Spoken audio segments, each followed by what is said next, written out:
Formula होता है वो होता है 2.18 into 10⁻⁻18 into z square by m square joule, rather this energy would be negative joule per atom, है ना, जिसको कि आप लोग इलेक्ट्रॉन वोल्ट पर एटम की फॉर्म में भी लिखते हैं। तो इलेक्ट्रॉन वोल्ट पर एटम की फॉर्म में फॉर्मूला क्या बनता है, it is equal to -13.6 into z square by m square electron volt per atom,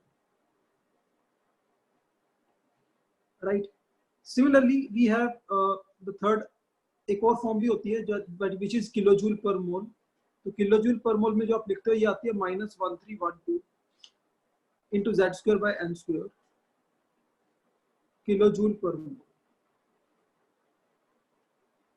ठीक है। तो ये कुछ डिफरेंट फॉर्म्स हैं एनर्जीज की जो आपने बोहर मॉडल के अंदर 11th क्लास में डेफिनेटली पढ़ी होंगी, ओके। अच्छा, इसके अलावा देखिए बोहर मॉडल के अंदर हम लोग एक और बात भी डिस्कस करेंगे और वो है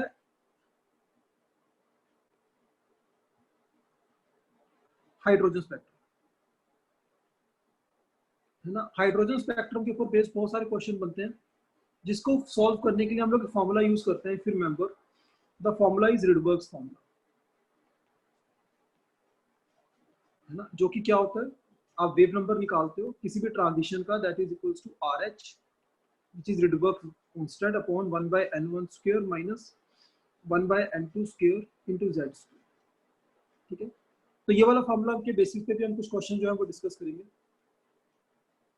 ठीक है। तो ये है सेकंड पार्ट इस चैप्टर का। अच्छा देखिए, थर्ड पार्ट जो है ना इस चैप्टर का वो है क्वांटम नंबर्स, ठीक है ना। थर्ड पार्ट जो होता है वो होता है क्वांटम नंबर्स, और क्वांटम नंबर्स के अंदर ही हम लोग डिस्कस करते हैं electronic configuration,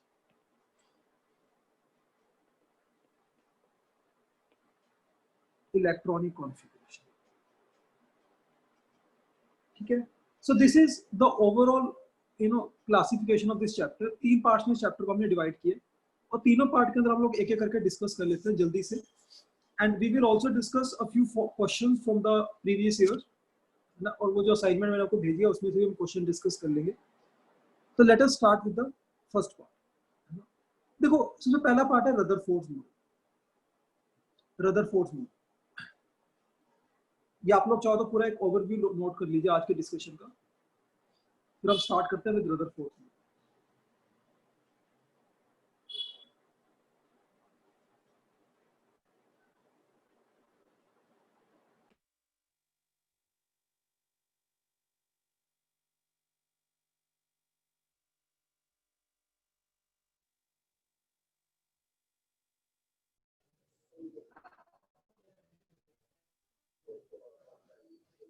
Yes, sir, you can start.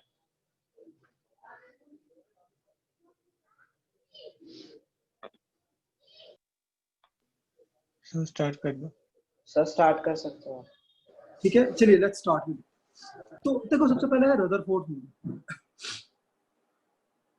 The first thing is Rutherford model.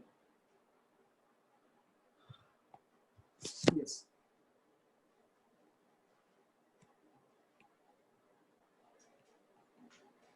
अब देखिए रदरफोर्ड एक्सपेरिमेंट के अंदर क्या हुआ था, आपको पता है कि रदरफोर्ड ने कुछ अल्फा रेडिएशंस को किसी गोल्ड फॉइल के ऊपर फॉल करवाया था, ठीक है ना। गोल्ड फॉइल को उसने फॉल करवाया था और उसने क्या ऑब्जर्व किया था, उसने ऑब्जर्व किया था कि ज्यादातर जो रेडिएशंस होती हैं वो इस गोल्ड फॉइल के थ्रू यहाँ पे पास हो जाती हैं और हमें स्किंटिलेशंस प्रोड्यूस होती हैं at the back of the gold foil, ठीक है। दूसरी बात उसने जो ऑब्जर्व की थी वो ये की थी कि कुछ जो अल्फा पार्टिकल है वो यहाँ पर आके स्ट्राइक करते हैं, और तीसरी बात उसने जो ऑब्जर्व की थी वो ये ऑब्जर्व की थी कि बहुत कम अल्फा पार्टिकल जो है वो अपने पाथ को रिट्रेस करते हैं, ठीक है ना। तो ये उसने ऑब्जर्वेशंस दी थी कि 99% ऑफ द अल्फा पार्टिकल्स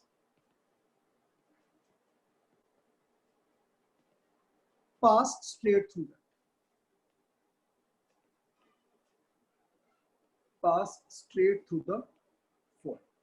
तो इससे क्या पता लगता है, देखो इस समय ये पता लग जाता है कि 99% of the space in the atom is empty, right. तभी तो अल्फा पार्टिकल क्या उसमें से सीधा निकल गया। अच्छा, दूसरी बात जो उसने ऑब्जर्व की थी वो ये की थी कि ऑलमोस्ट 1% जो अल्फा पार्टिकल्स हैं अप्रोक्सीमेटली बता रहा हूँ, ये एग्जैक्टली 1% नहीं है, थोड़ा 1% से कम ही होता है। तो 1% ऑफ अल्फा पार्टिकल जो होते हैं वो डिफ्लेक्ट हो जाते हैं, ठीक है ना। तो कुछ अल्फा पार्टिकल जो डिफ्लेक्ट हुए थे बेटा, वो उन्होंने अपनी जो स्किंटिलेशन है वो प्रोड्यूस की थी इस वाले एरिया के अंदर, तो which is at a certain angle, है ना। और बहुत कम अल्फा पार्टिकल जो उन्होंने अपने पाथ को रिट्रेस किया, तो ऑलमोस्ट आप कह सकते हो 0.001%, ऑलमोस्ट 0.001% जो है और अल्फा पार्टिकल्स, है ना, उन्होंने अपने पाथ को क्या किया, रिट्रेस कर लिया था, ठीक है। यही पढ़ा था आप लोगों ने। अब बेटा देखिए, जो ये अल्फा पार्टिकल्स स्ट्रेट पास गए हैं और जो हमें डिफ्लेक्ट हुए कुछ एंगल पे, इनकी हेल्प से रदरफोर्ड में जो इंपॉर्टेंट पार्ट आपके कंपटीशन पॉइंट ऑफ व्यू से वो है फॉर्मूला ऑफ द रेडियस। देखो उसने क्या किया था, उसने ये पता कर लिया था कि जो रेडियस ऑफ एटम है अप्रोक्सीमेटली, ही सेड कि जो रेडियस ऑफ एटम है it is approximately equals to 10⁻⁻10 metres. तो इसने अप्रोक्सीमेट जो है रेडियस ऑफ एटम को पता किया था, जो कि 10⁻10 मीटर के आसपास आता था। और इसने जो खास बात पता की थी, वो पता ये की थी कि जो रेडियस ऑफ न्यूक्लियस है, देखिए न्यूक्लियस के बारे में ज्यादा डिटेल और किसी ने नहीं बताई है एक्सेप्ट रदरफोर्ड। तो रदरफोर्ड ने हमें न्यूक्लियस के रेडियस के बारे में बताया था, और न्यूक्लियस का radius he told that it was approximately equal to 10⁻⁻15 metres, ठीक है। तो ये दो खास इंपॉर्टेंट जो रिजल्ट है वो रदरफोर्ड ने दिए थे। और इसके अलावा देखो रदरफोर्ड ने एक न्यूक्लियस को एग्जैक्टली फाइंड आउट करने का फॉर्मूला भी दिया था। ही टोल्ड कि जो रेडियस ऑफ न्यूक्लियस होता है ना, it is also equals to r0 into a⁻⁻⁴। बेटा जहां पर जो a होता है, a is the mass number, ठीक है ना। a क्या होता है, ये मास नंबर। और r0 जो होता है बेटा, r0 एक कांस्टेंट होता है, और इस r0 की जो वैल्यू होती है it is equals to 1.3 into 10⁻⁻15 metres. तो आप देख सकते हो कि जो न्यूक्लियस है, रेडियस ऑफ न्यूक्लियस जो होता है वो किसके आसपास होता है, 10⁻⁻15 मीटर्स के आसपास होता है, जो कि उसने अप्रोक्सीमेट वैल्यू हमें दी थी, ठीक है ना। तो इस तरीके से देखिए रदरफोर्ड के जो ये तो जो दो रिजल्ट है, ये काफी इंपॉर्टेंट रिजल्ट है। अब जैसे आप देख सकते हो कि अगर मुझे कोई पूछ लेते हैं what is the radius of aluminium, तो अगर हमें कोई पूछता है कि एल्यूमिनियम का रेडियस निकालिए कितना होता है, तो radius of nucleus of aluminium, radius of nucleus of aluminium अगर मैं निकालने को आ जाए, है ना, तो हम लोग डायरेक्टली वाला फॉर्मूला यूज कर सकते हैं जो कि रेड ब्रैकेट में मैंने लिखा हुआ है, जो कि क्या है formula, that r is equals to r0 into a⁻⁻⁴। तो सबकी वैल्यू पुट करते हैं, तो देखो r0 कितना है, 1.3 into 10⁻⁻15, है ना। और a is the mass number, तो हमें पता कि एल्यूमिनियम का मास नंबर कितना होता है, 27, तो 27 so this value will comes out to be 3.9 into 10⁻⁻15 meters. So this is the radius of nucleus of aluminium. देखो मैं न्यूक्लियस की बात कर रहा हूँ, एटम की बात नहीं कर रहा हूँ। तो ये रदरफोर्ड के मॉडल की बहुत बड़ी आप कह सकते हो कि अचीवमेंट थी कि उसने रेडियस ऑफ न्यूक्लियस को हमें अप्रोक्सीमेटली बता दिया था कितना होगा, ठीक है। और एटम के रेडियस को भी उसने अप्रोक्सीमेटली बताया था कि 10⁻⁻10 मीटर्स के आसपास होगा। So this is Rutherford's model. Okay, please note down in your copies. ये सारे जो रिजल्ट मैं आपको ब्रैकेट के अंदर लिख रहा हूँ या बॉक्सेस के अंदर लिख रहा हूँ, उन सबको आप नोट कर लीजिए, ये सारे रिजल्ट्स इंपॉर्टेंट हैं।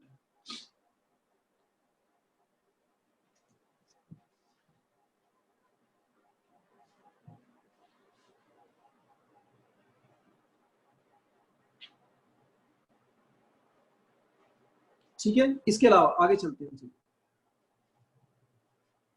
अब देखिए इसके अलावा और क्या डेवलपमेंट हुई थी बिफोर बोहर्स मॉडल। बेटा बिफोर बोहर्स मॉडल सेकंड जो डेवलपमेंट हुई थी दैट इज प्लैंक्स थ्योरी। देखो प्लैंक एक ऐसा साइंटिस्ट था जिसने हमें ये बताया था कि जो इलेक्ट्रोमैग्नेटिक रेडिएशंस होती हैं दे कंसिस्ट ऑफ फोटॉन्स। तो उसने क्या बताया था कि जो इलेक्ट्रोमैग्नेटिक रेडिएशंस हैं, ईएम रेडिएशंस, ही टोल्ड कि ईएम रेडिएशंस जो होती हैं वो कैसे बनी होती हैं, they are made up of photons, इस तरह के पैकेट्स ऑफ एनर्जी से बनी होती हैं। They are made up of this packets of energy जो कि एक पर्टिकुलर डायरेक्शन में मूव करते हैं, पैकेट्स ऑफ एनर्जी, ठीक है। और उसने हमें ये भी बताया था कि जो पैकेट ऑफ एनर्जी होता है उसमें एनर्जी कितनी होती है, तो एनर्जी ऑफ अ फोटोन अच्छा, इन पैकेट्स ऑफ एनर्जी को उसने क्या बोला था, हम लिख लेते हैं क्वांटम या क्वांटा, ये ना, दीज आर कॉल्ड क्वांटम्स। और हर एक जो क्वांटम की जो एनर्जी होती है, यानी कि हर एक पैकेट ऑफ एनर्जी के अंदर जो एनर्जी होती है, he told us that it is equal to E is equal to H into mu, where H is the Planck's constant, जिसकी जो वैल्यू होती है वो होती है 6.626 into 10 raised to power minus 34, ठीक है। और म्यू क्या होता है, इट इज द फ्रीक्वेंसी। तो इस फॉर्मूला की हेल्प से हमें क्या पता लग जाता है कि कोई भी जो इलेक्ट्रोमैग्नेटिक रेडिएशन है जिसकी फ्रीक्वेंसी म्यू है, उसके जो पैकेट होंगे, है ना, उसके अंदर कितनी एनर्जी होगी। तो ये फॉर्मूला हमें प्लैंक ने दिया था, जो कि इस थ्योरी की अचीवमेंट थी, which is a very important formula. तो इस फॉर्मूला की हेल्प से हम लोग काफी सारी चीजें पता करते हैं। हम लोग पहले तो क्वांटा की जो एनर्जी है या क्वांटम की जो एनर्जी है वो पता करते हैं, ठीक है। और ये वाली जो प्लैंक्स थ्योरी का जो एनर्जी ऑफ फोटोन है, ये हमारी हेल्प करेगा आगे बोहर मॉडल को समझने के लिए, okay. So this is the achievement before Planck's theory. अच्छा, इसके अलावा बेटा हम लोग बिफोर डूइंग बोहर मॉडल हम लोग एक दो बातें और डिस्कस कर लेते हैं कि एटॉमिक नंबर, मास नंबर फटाफट क्या होता है। Atomic number is sum of number of protons plus number of neutrons, ठीक है। sorry I'm sorry, I wrote it wrong, please. This is mass number. तो मास नंबर क्या होता है, mass number is number of protons plus number of neutrons, और इसको हम बच्चे मास नंबर को हम रिप्रेजेंट करते हैं कैपिटल ए से, ठीक है। ऐसी जो एटॉमिक नंबर होता है बेटा, एटॉमिक नंबर जो होता है it is just equal to number of protons, और इसको हम रिप्रेजेंट करते हैं कैपिटल जेड से, ठीक है। तो हमेशा जो एटम है उसका मास नंबर भी हमें गिवन होता है और एटॉमिक नंबर भी हमें गिवन होता है। आप जो भी कॉम्पिटिटिव एग्जाम देंगे तो उसकी फर्स्ट शीट के ऊपर आपको पूरी लिस्ट मिल जाएगी मास नंबर और एटॉमिक नंबर्स की, ठीक है। और इस मास नंबर और एटॉमिक नंबर का फायदा क्या होता है हम लोगों को, बेटा इसका फायदा है कि हम एक तो हम नंबर ऑफ न्यूट्रॉन निकाल सकते हैं यहाँ से, तो नंबर ऑफ न्यूट्रॉन्स क्या हो जाएगी हमारे पास, mass number minus atomic number, okay. और इसी मास नंबर और एटॉमिक नंबर से हम लोग आइसोटोप्स और आइसोबार्स के बारे में भी पता करते हैं, okay. So these are developments before Bohr's model, ठीक है। तो अब हम बात करते हैं बोहर मॉडल। बोहर्स मॉडल,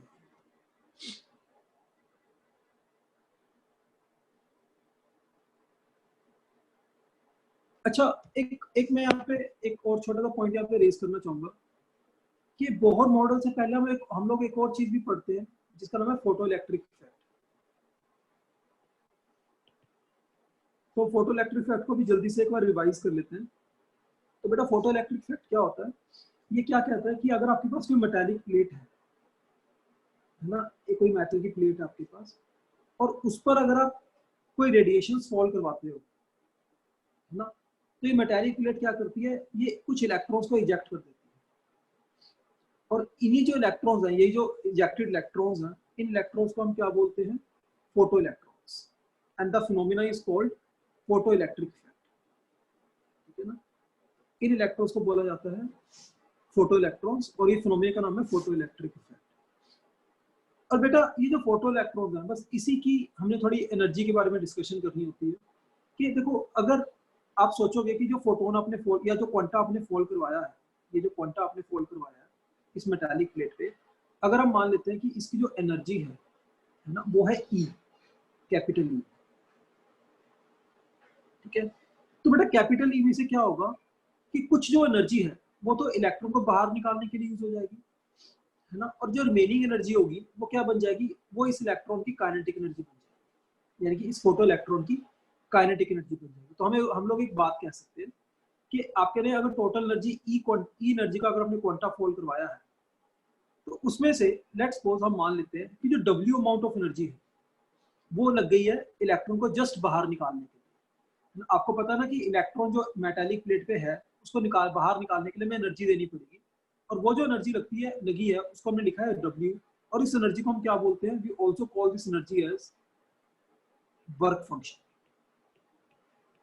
ठीक है। तो ये वो एनर्जी होती है जो इलेक्ट्रॉन को बाहर निकालने के लिए लग जाती है, और बाकी जो एनर्जी बचती है फिर रिमेनिंग, क्योंकि टोटल एनर्जी तो आपने ई दी थी, है ना, उसमें से W एनर्जी तो लग गई इलेक्ट्रॉन को बाहर निकालने के लिए, और बाकी जो एनर्जी बच जाती है that energy will become the kinetic energy of the photoelectron. तो ये जो इलेक्ट्रॉन है ये किस एनर्जी से निकलेगा, किस काइनेटिक एनर्जी से निकलेगा, वो आप लोग पता कर सकते हो। That kinetic energy of photoelectron would be equal to E minus W, where E is the energy of the photon and W is the work function.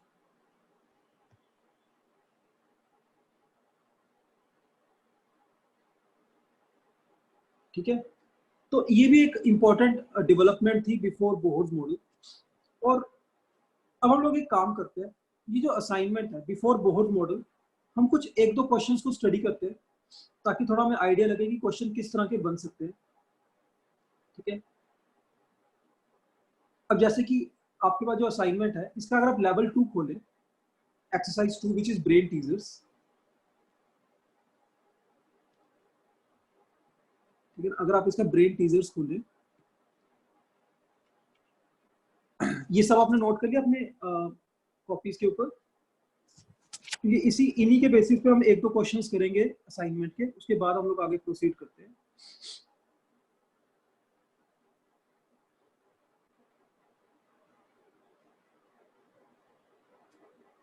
Yes, तो जो आपके जो ब्रेन टीजर्स हैं,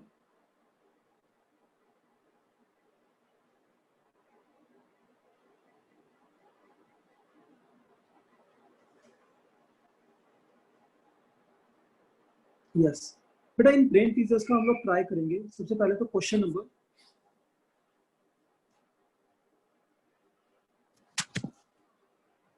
क्वेश्चन नंबर 12। बेटा देखिए question number 12 जो है ना आपका, क्वेश्चन नंबर 12 जो है आपका, it is based upon photo electric effect.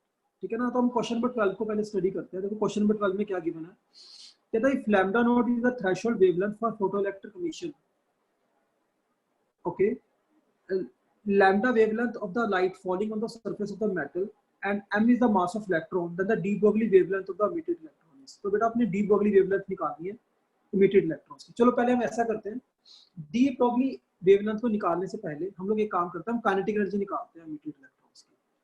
ठीक है, तो काइनेटिक एनर्जी देखिए कितनी होगी। देखो अभी हमने फॉर्मूला लिखा था कि जो काइनेटिक एनर्जी होती है इलेक्ट्रॉन्स की, emitted electrons की, yes, जो काइनेटिक एनर्जी होती है emitted electrons की, वो क्या होता है E minus W, where E क्या होता था कि जो किस क्वांटा की, जो आपने क्वांटा फॉल करवाया उसकी एनर्जी। तो अब देखिए जो हमने क्वांटा फॉल करवाया है उसकी जो एनर्जी है, उसकी वेवलेंथ है, वो हमें दे रखी है लैम्डा। ठीक है ना, lambda wavelength of light falling on the surface of matter. तो अगर हमें लैम्डा गिवन है तो एनर्जी ऑफ क्वांटा क्या हो जाता है। देखो हमने प्लैंक्स थ्योरी से भी फॉर्मूला लिखा था एनर्जी ऑफ क्वांटा का, कि एनर्जी ऑफ क्वांटा जो होता है वो क्या होता है, E is equal to H into nu, है ना। और न्यू क्या होता था, फ्रीक्वेंसी। और फ्रीक्वेंसी और वेवलेंथ में क्या रिलेशन है कि फ्रीक्वेंसी जो होती है it is equal to C by lambda, where C is the velocity of light, है ना। तो एनर्जी ऑफ क्वांटा जो है वो हमें इनडायरेक्टली गिवन है, it is equal to HC by lambda, जहाँ पे H भी कांस्टेंट है, C भी कांस्टेंट है, और लैम्डा जो है वो तो आपको दे रखा है कि वेवलेंथ है लाइट की जो फॉल करवाई है। और हमें एक और चीज भी देखी है, हमें यहाँ पे दे रखा है थ्रेशोल्ड वेवलेंथ। बेटा थ्रेशोल्ड वेवलेंथ क्या होता है, ये वो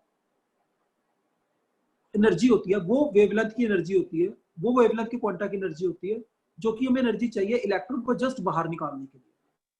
तो यानी कि जो वर्क फंक्शन है, ये वर्क फंक्शन हमें दे रखा है, and work function is equal to HC by lambda naught. ठीक है, तो यानी कि हमें वर्क फंक्शन भी दे रखा है in terms of lambda naught, और हमें एनर्जी ऑफ फॉलिंग क्वांटा भी दे रखी है which is lambda.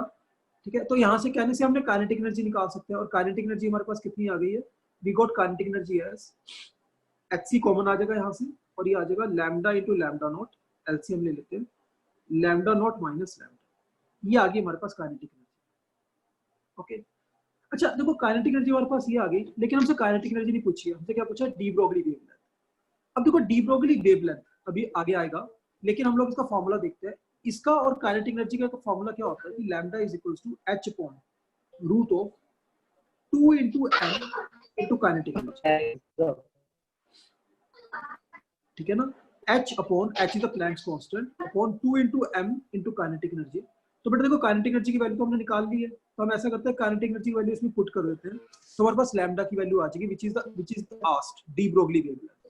So this is equals to h upon root of 2 into m और k की वैल्यू पुट करते हैं h into c into lambda naught minus lambda है ना अपॉन लैम्डा इंटू लैम्डा। तो बेटा इसको हम सॉल्व करेंगे, तो अगर आप इसको सॉल्व करोगे तो आप देखिए आपकी कौन सी ऑप्शन मैच करेगी। तो ऑप्शन आपकी जो मैच कर जाएगी that would be option, if I am not wrong, अगर आप इसको सॉल्व करोगे the option would be option A. तो ऑप्शन ए आपका आंसर देखना मैच करेगी इस चीज को, ठीक है ना। तो इस क्वेश्चन के अंदर देखो आपने क्या क्या फॉर्मूलाज यूज किए। पहले तो आप देखिए क्वेश्चन इंपॉर्टेंट क्यों है। इसलिए इंपॉर्टेंट है क्योंकि यहाँ पर आपने तीन कॉन्सेप्ट यूज करनी है। एक प्लैंक्स थ्योरी है ना, hc by लैम्डा, आपने एनर्जी ऑफ क्वांटा निकाला है। दूसरा आपने क्या यूज किया, photo electric effect which is also very important. और तीसरा जो आपने यूज किया वो आपने यूज किया है डी ब्रोगली वेवलेंथ, ठीक है। तो ये क्वेश्चन इसलिए इंपॉर्टेंट बन जाता है बिकॉज इसमें तीन तीन कॉन्सेप्ट आपके यूज हो रहे हैं। सो आई होप आपको क्वेश्चन क्लियर हो गया होगा ये वाला, और अगर नहीं हुआ तो you can ask me doubt, there is no problem.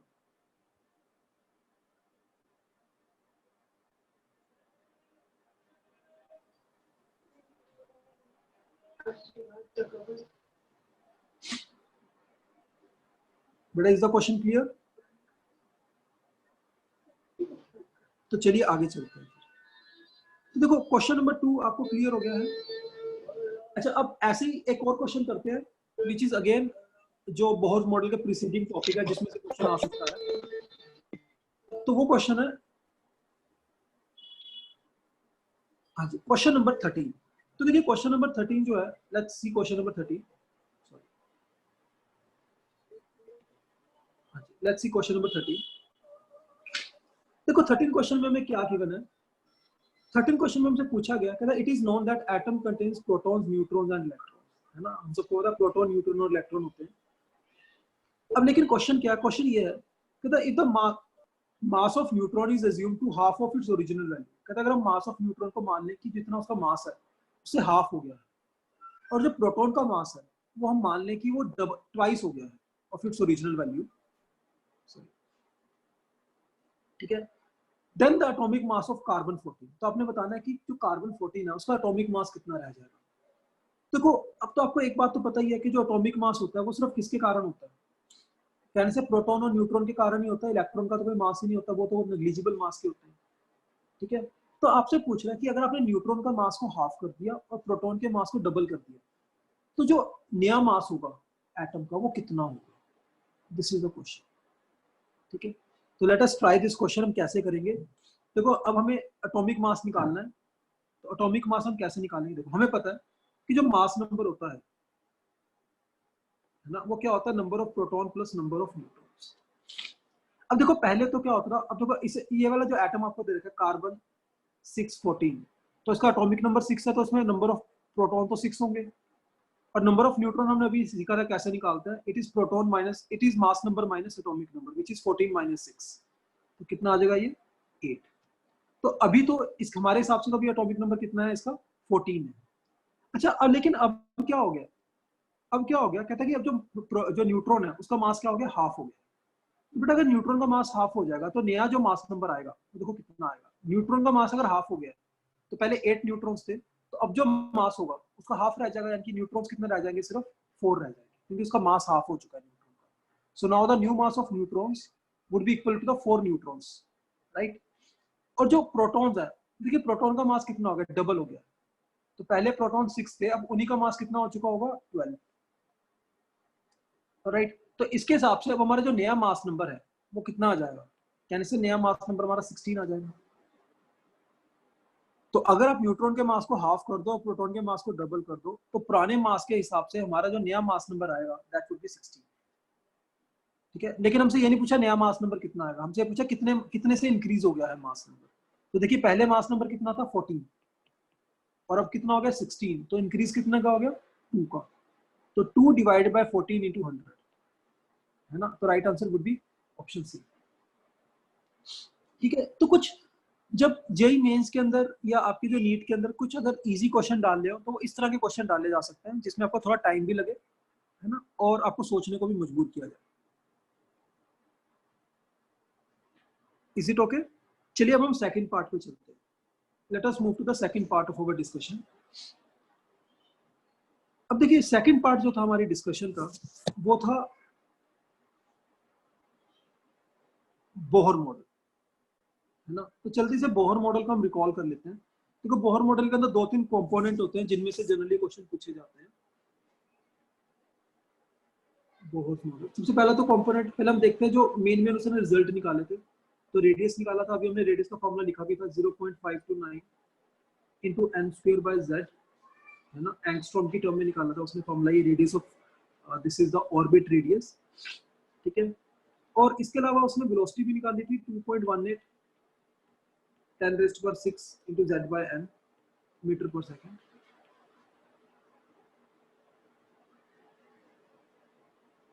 Right, इसके अलावा एनर्जी भी निकाली थी उसने। एनर्जी कितनी आई थी, मैं इसको अभी ना फॉर द टाइमिंग, जो देखो मोस्टली जो यूनिट यूज होती है वो होती है इलेक्ट्रॉन वोल्ट। तो 13.6 into z²/n², मैं इलेक्ट्रॉन वोल्ट की टर्म में लिख लेता हूँ। बाकी जो दूसरी यूनिट्स है मैंने लिखवा दिया आपको, तो बार बार नहीं लिखवाता हूँ। तो ये एनर्जी का फॉर्मूला आ गया, ये एनर्जी के आपने पढ़े होंगे। अब देखिए इस फॉर्मूला में जो इस बोहर मॉडल में जो सबसे इंपॉर्टेंट चीज है वो है हाइड्रोजन स्पेक्ट्रम, जिसमें से मोस्टली क्वेश्चन बनते हैं। हाइड्रोजन स्पेक्ट्रम, तो उसको हम स्टडी कर लेते हैं। तो बेटा देखो हाइड्रोजन स्पेक्ट्रम क्या कहता है, ये कहता है कि लेट्स सपोज अगर आपके पास कुछ ऑर्बिट्स है ना, एक एटम के अंदर क्या होता है, बहुत सारे ऑर्बिट्स होते हैं। These are various orbits in an atom, है ना।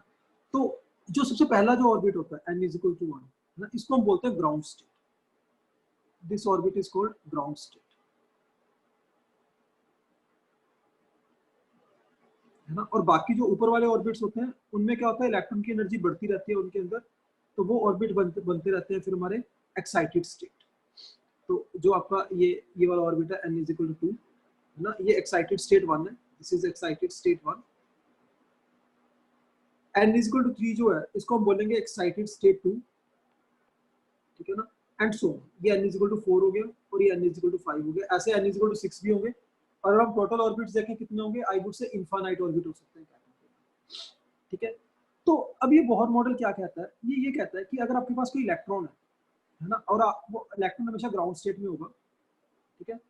लेकिन अगर आप उसको एनर्जी दोगे, it will get excited to the higher state. तो ये बहुत ही हायर ऑर्बिट्स के अंदर जंप लगा लेगा, it will jump to higher state, है ना। जैसे 5th में चला गया या 4 में चला गया, डिपेंडिंग अपॉन आपने कितनी एनर्जी इसको सप्लाई की।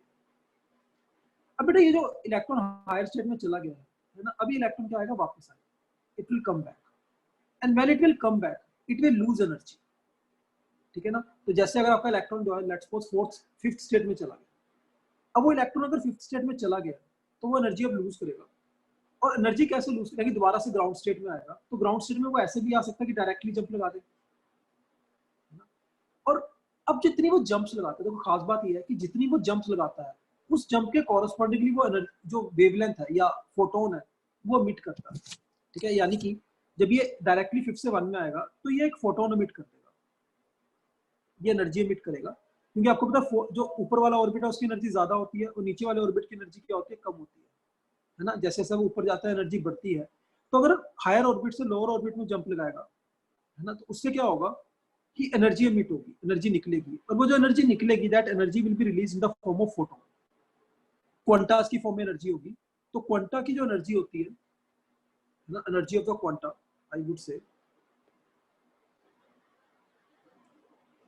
जो एनर्जी ऑफ क्वांटा होगी जो निकालेगा, it would be equal to energy of higher orbit which is let's suppose n2 orbit से आया वो इलेक्ट्रॉन और n1 ऑर्बिट में गया है, माइनस एनर्जी ऑफ n1। तो इस एनर्जी का क्वांटा वो फॉल करेगा, ठीक है। और जितनी वो जंप लगाएगा उतने ही क्वांटाज आपको अलग अलग वेवलेंथ के एनर्जी के आपको दिखेंगे। जैसे कि मैं एग्जांपल के तौर पे बताता हूँ, एग्जांपल के तौर पे लेट्स सपोज इलेक्ट्रॉन आपका 5th ऑर्बिट में चला गया। अब बेटा जो इलेक्ट्रॉन 5th ऑर्बिट में गया है ना, बहुत सारे इलेक्ट्रॉन आपके 5th ऑर्बिट में चले गए, तो इलेक्ट्रॉन जब वापस आएंगे तो वापस वो अपनी मर्जी से आते हैं। मर्जी से आने का मतलब ये है कि इलेक्ट्रॉन ऐसा भी कर सकता है कि डायरेक्टली 5 से 1 में आ जाए, है ना, जो कि मैंने आपको दिखाया, या फिर ऐसा भी तो कर सकता है कि इलेक्ट्रॉन पहले 5 से 2 में आ जाए और फिर 2 से 1 में आ जाए। तो जब ऐसे करेगा इलेक्ट्रॉन, है ना, तो वो क्या करेगा, दो क्वांटा इमिट करेगा। एक जो क्वांटा होगा वो उसकी एनर्जी कितनी होगी, जितनी फिफ्थ और सेकंड ऑर्बिट के बीच का एनर्जी डिफरेंस है, ठीक है। और दूसरा क्वांटा कौन सा होगा, जिसकी एनर्जी जो होगी that would be equal to the energy difference of second orbit and first orbit. तो इस केस में क्या होगा, देखो एनर्जी तो उतनी इमिट हुई है, लेकिन अभी एनर्जी दो क्वांटास की फॉर्म में इमिट हुई है। एक क्वांटा की एनर्जी होगी जितना एनर्जी डिफरेंस 5 और 2 के बीच में, और दूसरे क्वांटा की एनर्जी होगी जिसका एनर्जी डिफरेंस 2 और 1 के बीच में, ठीक है ना। तो यानी कि इलेक्ट्रॉन जब वापस आता है तो वो अपनी मर्जी से आता है, वो कोई भी जंप्स लगा सकता है, ठीक है ना। तो ऐसे ही अगर इलेक्ट्रॉन चाहे तो पहले 5 से पहले 3 में आ जाए, फिर 3 से 1 में आ जाए, ये भी कर सकता है इलेक्ट्रॉन। या फिर ये और क्या कर सकता है कि 5 से पहले 3 में आ जाए और फिर 3 से 2 में आ जाए और 2 से 1 में आ जाए, ठीक है ना। तो इलेक्ट्रॉन की जो वापस आने का तरीका है वो उसका अपना कोई अपनी मर्जी से वो आ सकता है। तो यही कारण है कि जब भी इलेक्ट्रॉन किसी हायर ऑर्बिट N2 ऑर्बिट से किसी N1 ऑर्बिट में आता है, तो अगर हमसे पूछ ले कि कितनी डिफरेंट तरह की वेवलेंथ आपको मिलेंगी, ठीक है, तो नंबर ऑफ स्पेक्ट्रल लाइंस, देखो जितनी डिफरेंट तरह की वेवलेंथ हमें मिलेंगी, है ना, that would be equal to the number of spectral lines and that is equals to N2 minus N1, ये फॉर्मूला लिख लीजिए, into N2 minus N1 plus 1 divided by 2। तो इतनी तरह की वेवलेंथ आपको मिलेंगी जब इलेक्ट्रॉन किसी हायर ऑर्बिट से N2 ऑर्बिट से किसी N1 ऑर्बिट में आए। जैसे कि मैं इसी क्वेश्चन का एग्जांपल लेके आपको समझा देता हूँ। जैसे कि इलेक्ट्रॉन आपके कहाँ चले गए, 5th ऑर्बिट में चले गए। तो बेटा जब इलेक्ट्रॉन 5th ऑर्बिट से फर्स्ट ऑर्बिट में वापस आएंगे, है ना, जब इलेक्ट्रॉन 5th ऑर्बिट से फर्स्ट ऑर्बिट में वापस आएंगे तो इलेक्ट्रॉन कितनी डिफरेंट तरह की जंप्स लगा सकता है, उतनी स्पेक्ट्रल लाइंस मिलेगी ना हमको। तो कितनी लगा सकता है, देखो, या तो इलेक्ट्रॉन पहले 5 से 1 में आ जाए, है ना, डायरेक्टली, एक तो दिक्कत ये, या फिर क्या कर सकता है कि इलेक्ट्रॉन पहले 5 से 2 में आ जाए और फिर 2 से 1 में आ जाए। ये टू डिफरेंट वेवलेंथ्स आ गई है। या फिर तीसरा क्या हो सकता है कि इलेक्ट्रॉन पहले 5 से 3 में आ जाए और फिर 3 से 1 में आ जाए, है ना। या फिर क्या हो सकता है कि इलेक्ट्रॉन पहले 5 से 3 में आ जाए और 3 से 2 में आ जाए और 2 से 1 में आ जाए। It could be another method, है ना। और नेक्स्ट कुड बी कि 5 से पहले 4 में आ जाए और 4 से डायरेक्टली 1 में आ जाए, और 4 से पहले 3 में आ जाए और 3 से 2 में आ जाए, 3 से 1 में आ जाए, या फिर 4 से पहले, है ना, 2 में आ जाए, 2 से 1 में आ जाए। तो there could be different methods जहां से इलेक्ट्रॉन वापस आ सकता है, ठीक है। तो अगर आप टोटल डिफरेंट वेवलेंथ्स देखो जिससे इलेक्ट्रॉन वापस आ सकता है, वो कितनी हो जाएंगी, आप गिन के देखिए कितनी होंगी। 1 2 3 4 5 6 7 8 9 10। तो कितनी भी डिफरेंट वेवलेंथ्स हमारे पास आ सकते हैं जब इलेक्ट्रॉन 5 से में आ रहा है, 10 डिफरेंट वेवलेंथ्स हमारे पास आ सकते हैं। अब देखो ये तो बहुत आसान है, ये तो आपने गिन के देख लिया कि कितनी आ जाएगी। लेकिन अगर क्वेश्चन आपके एग्जाम में आया और वो काफी लेंथी क्वेश्चन आ गया, बहुत बड़ा एनर्जी डिफरेंस आ गया, मतलब कि लेट्स सपोज इलेक्ट्रॉन किसी 10 से 1 फर्स्ट ऑर्बिट में आ रहा है, तो कितने डिफरेंट लाइंस दिखेंगी आपको। तो उसके लिए आपके लिए ये वाला फॉर्मूला सबसे बेस्ट बैठता है, ये वाला फॉर्मूला। अब जैसे इस फॉर्मूला को हम ट्राई कर लेते हैं, 5 से 1 के ऊपर हम अप्लाई करके देखते हैं कि क्या आंसर सही आ रहा है कि नहीं आ रहा है। देखो नंबर ऑफ स्पेक्ट्रल लाइंस अगर हम निकालने हो, है ना, ये तो हमने काउंट किए। अगर हम बिना काउंट किए निकालें फॉर्मूला लगा के, तो कितनी आ जाएगी, 5 minus 1 N2 minus N1 into 5 minus 1 plus 1, यानी कि N2 minus N1 plus 1 divided by 2। तो इसको सॉल्व करेंगे तो आप देखोगे ये भी आंसर कितना आ जाएगा, आपका 10 ही आंसर आ जाएगा। तो इट इज ऑलवेज बेटर कि कॉम्पिटिटिव एग्जाम में आप फॉर्मूला याद रखें। तो स्पेक्ट्रल लाइन का फॉर्मूला आप याद रखिए कि इलेक्ट्रॉन किसी N2 लेवल से अगर N1 लेवल में जंप लगाता है तो कितनी डिफरेंट वेवलेंथ्स मिलेंगी आपको, वो ये।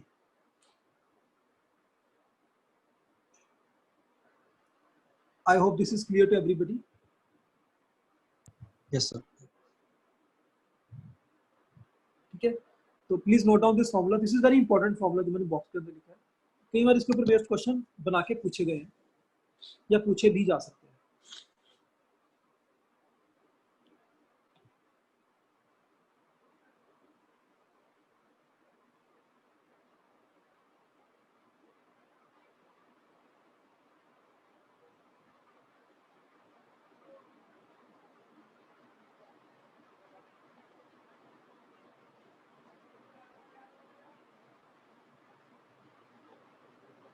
ठीक है, चलिए आगे बढ़ते हैं।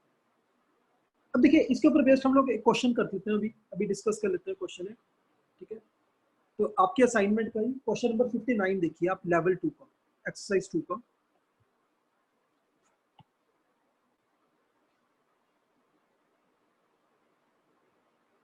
हाँ जी, एक्सरसाइज 2 क्वेश्चन नंबर 59 देखिए आप लोग।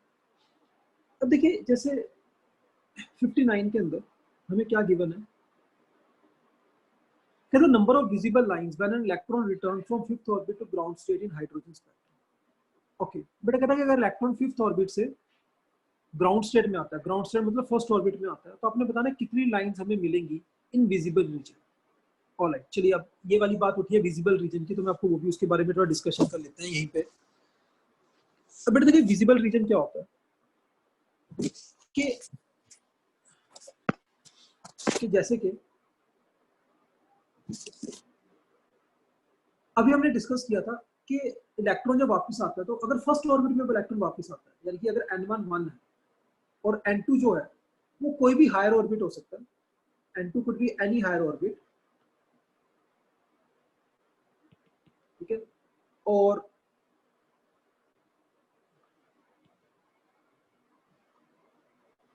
जो आपका n1 है, n2 कोई भी हायर ऑर्बिट हो सकता है और n1 जो है फर्स्ट ऑर्बिट है, यानी कि इलेक्ट्रॉन किसी भी हायर ऑर्बिट से फर्स्ट ऑर्बिट में अगर आ रहा है, तो उस टाइम पे जो सीरीज मिलती है हमें, उस सीरीज को हम बोलते हैं लाइमन सीरीज।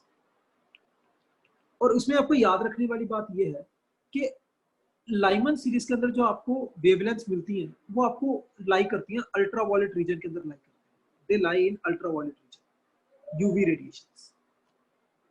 ठीक है, और लाइमन सीरीज में अगर इलेक्ट्रॉन किसी n2 ऑर्बिट से n1 और फर्स्ट ऑर्बिट में आ रहा है, तो लाइमन सीरीज में आपको जो नंबर ऑफ लाइंस मिलेंगी, नंबर ऑफ लाइंस जो आपको मिलेंगी, that would be equals to n2 minus 1। इतनी लाइन आपको मिलेंगी अगर इलेक्ट्रॉन किसी n2 ऑर्बिट से फर्स्ट ऑर्बिट में आ रहा है। ठीक है, अच्छा, अगर इलेक्ट्रॉन किसी सेकंड ऑर्बिट में आ रहा है फ्रॉम एनी हायर ऑर्बिट, यानी कोई भी हायर ऑर्बिट से इलेक्ट्रॉन अगर सेकंड ऑर्बिट में आता है, तो उस सीरीज को हम बोलते हैं बाल्मर सीरीज। और बेटा बाल्मर सीरीज के अंदर जो आपको वेवलेंथ्स मिलती हैं, वो सारी लाई करते हैं विजिबल रीजन के अंदर, मतलब वो ऐसी वेवलेंथ्स है जिनको आप देख सकते हो। और नंबर ऑफ लाइन जो बाल्मर सीरीज के अंदर आपको मिलेंगी, that would B n2 minus 2। ठीक है, तो बाल नंबर ऑफ विजिबल लाइंस अगर आपसे पूछ ले कितनी मिलेंगी, वो मिल जाएंगी n2 माइनस 2। ठीक है, ऐसे ही अगर इलेक्ट्रॉन किसी हायर ऑर्बिट से थर्ड ऑर्बिट में आता है, तो उस केस में आपको जो लाइंस मिलती हैं, जो सीरीज मिलती है, उसको हम बोलते हैं पार्शियल सीरीज। ठीक है, और ये लाई करते हैं इंफ्रारेड रीजन के अंदर। और नंबर ऑफ पार्शियल सीरीज में आपको जो लाइंस मिलेंगी, that would B n2 minus 3। In the similar way fourth जो सीरीज है वो है ब्रैकेट सीरीज। और ब्रैकेट सीरीज में भी जो लाइंस आती हैं, वो सारी इंफ्रारेड रीजन के अंदर लाई करती हैं। और इसमें जो नंबर ऑफ लाइंस मिलेंगी, वो मिलेंगी n2 माइनस 4। और अगर इलेक्ट्रॉन किसी फिफ्थ ऑर्बिट में आता है, तो उस केस में जो लाइन मिलती है आपको, उनको बोलते हैं पी फंड सीरीज, और वो भी इंफ्रारेड रीजन में लाई करती हैं। और वो जो सीरीज होती है उनमें नंबर ऑफ लाइंस मिलती है आपको n2 माइनस 5। ओके, तो जैसे कि आप इसको नोट कर लीजिए, है ना। तो बस कुछ भी नहीं है बेटा, इलेक्ट्रॉन अगर किसी हायर ऑर्बिट से किसी n1 ऑर्बिट में जंप लगाता है, जहां पे n1 अगर 1 होगा तो उस सीरीज को लाइमन सीरीज बोल देंगे। अगर 2 में जंप लगाएगा तो बाल्मर सीरीज बोल देंगे, 3 में लगाएगा तो पार्शियल, 4 में ब्रैकेट, 5 में पी फंड। और लाइमन सीरीज में जो लाइंस लाई करते हैं, वो अल्ट्रावायलेट रीजन की लाइन लाई करते हैं, बाल्मर सीरीज में विजिबल, और बाकी केस में इंफ्रारेड। और नंबर ऑफ लाइंस अगर आपको किसी भी सीरीज में पता करनी है, तो उसका मैंने फॉर्मूला आपके सामने लिख दिया। तो जैसा कि अब ये जो क्वेश्चन था, coming back to the question, जो क्वेश्चन नंबर 59 था आपका, है ना, ये क्वेश्चन जो था 59, इसमें क्या पूछा, नंबर ऑफ विजिबल लाइंस। देखो विजिबल लाइंस का मतलब क्या होगा, बाल्मर सीरीज, यानी कि किस ऑर्बिट में आया इलेक्ट्रॉन, सेकंड ऑर्बिट में आया, तो और फिफ्थ ऑर्बिट से आया, तो बताइए कहता कितनी लाइंस मिलेंगी। देखो मैंने आपको फॉर्मूला लिखा था नंबर ऑफ लाइंस का, आप देख सकते हो, अभी भी आपको स्क्रीन पे दिख रहा होगा, n2 माइनस 2। तो n2 क्या है, 5, 5 माइनस 2 3, तो राइट आंसर वुड बी 3। तो इस तरह के क्वेश्चन आपको नंबर ऑफ लाइंस के ऊपर पूछे जा सकते हैं।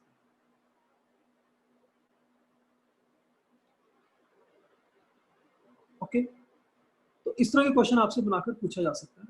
आगे बढ़ते हैं हम लोग, चलिए कुछ और क्वेश्चन ट्राई करते हैं on Bohr's form, on Bohr's model में। सबसे पहले हम ट्राई करते हैं question number 3 of the same exercise.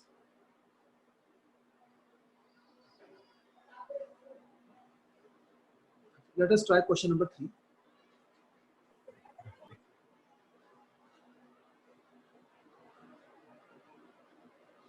Yes. अब देखो क्वेश्चन नंबर 3 जो है बड़ा सिंपल क्वेश्चन है ये. कहता third line in Balmer series corresponds to electronic transition between Bohr orbit in hydrogen.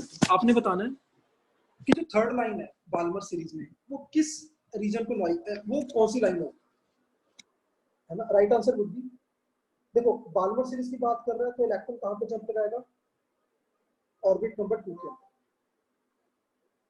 ठीक है. और देखो फर्स्ट लाइन कब बनेगी, जब इलेक्ट्रॉन नियरेस्ट ऑर्बिट से आएगा यानी थर्ड से आएगा. सेकंड लाइन बनेगी जब फोर्थ से आएगा, और थर्ड लाइन बनेगी जब इलेक्ट्रॉन फिफ्थ से आएगा. तो यानी कि जो थर्ड लाइन होगी in Balmer series that would be transition 5 two. Alright, चलिए ये तो बड़ा आसान क्वेश्चन था. एक और क्वेश्चन ट्राई करते हैं, question number 15. Let us try question number 15. हाँ जी.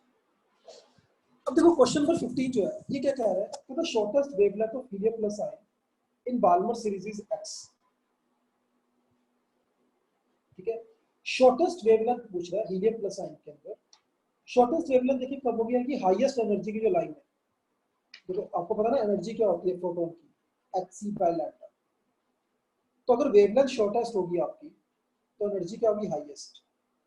तो हाईएस्ट एनर्जी की ये इनडायरेक्टली पॉइंट ये बोला कि हाईएस्ट एनर्जी की जो वेवलेंथ है बाल्मर सीरीज के अंदर वो है x. तो पूछ रहा है कि longest wavelength the partial series of lithium 2 plus ion. तो कह रहा है कि जो लिथियम 2 प्लस आयन है ना, उसमें जो पार्शियल सीरीज है उसकी लॉन्गेस्ट वेवलेंथ क्या हो. तो सबसे पहले तो हमने ये आइडेंटिफाई करना है कि कौन सी ट्रांजिशंस की बात कर रहे हैं. देखो शॉर्टेस्ट वेवलेंथ का मतलब होगा मैक्सिमम एनर्जी. और मैक्सिमम एनर्जी कब आएगी बेटा, मैक्सिमम एनर्जी तब होती है जब इलेक्ट्रॉन बहुत ही ज्यादा हाई ऑर्बिट से जंप करता है.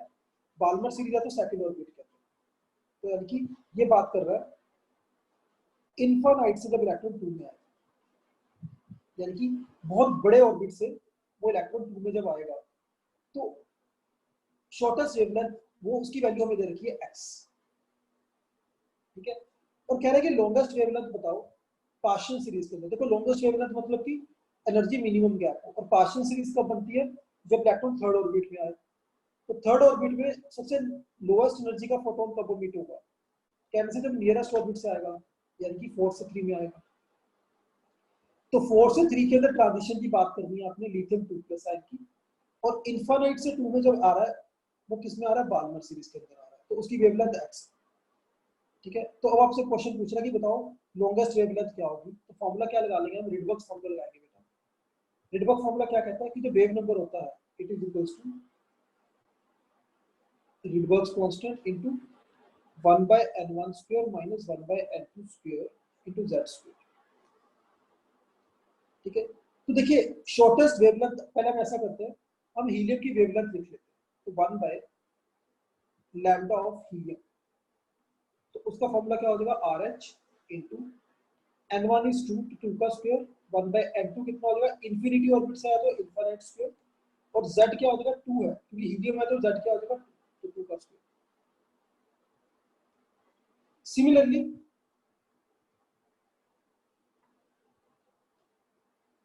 आपने लिथियम प्लस आयन का निकालना है. तो लिथियम प्लस आयन का कितना हो जाएगा, तो लिथियम 2 प्लस आयन का वेवलेंथ कितनी हो जाएगी, RH इनटू देखो कौन से ऑर्बिट में जंप लगा रहा है, थर्ड ऑर्बिट के अंदर.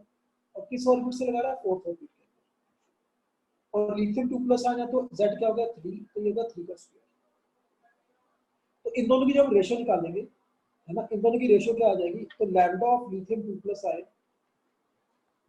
Upon lambda of helium plus ion would be equal to, देखो RH से RH तो कट गया. तो लिथियम 2 प्लस आयन के केस में हमारे पास आ जाएगा ये ऊपर आ जाएगा 1/4 into 4 अपॉन नीचे आ गया हमारे पास 16 into 9 यानी कि 5/144 into 9 यानी कि 9 से कैंसिल हो जाएगा 12 आ जाएगा, 5/12 आ जाएगा. तो यानी कि हमारे पास जो लिथियम 2 प्लस आयन की जो वेवलेंथ आएगी upon lambda of lithium helium 2 plus ion helium plus ion would be equal to 1/5/12 है ना, यानी कि 12/5 ये आ गया। और लैम्डा में हीलियम प्लस आयन का दे रखा है x, ठीक है ना। तो हीलियम प्लस आयन का अगर हमें लैम्डा x दे रखा है तो ये वैल्यू हमारे पास आ जानी चाहिए। हमने कहीं गलती कर दी है, 16 आएगा 16, तो ये आ जाएगा 16/5x। तो lambda for lithium 2 plus ion would be equal to 16/5 into, देखो लैम्डा ऑफ हीलियम में दे रखा है x, तो ये वैल्यू कितनी आ जाएगी 16/5x। तो 16/5 आई थिंक कहीं गलती हमने की है, यहाँ पे 5 भी नहीं आएगा, यहाँ पे 7 आएगा, हमने एलसीएम लेने में गलती कर दी ना, तो ये वैल्यू यहाँ पे 7 आएगी, सॉरी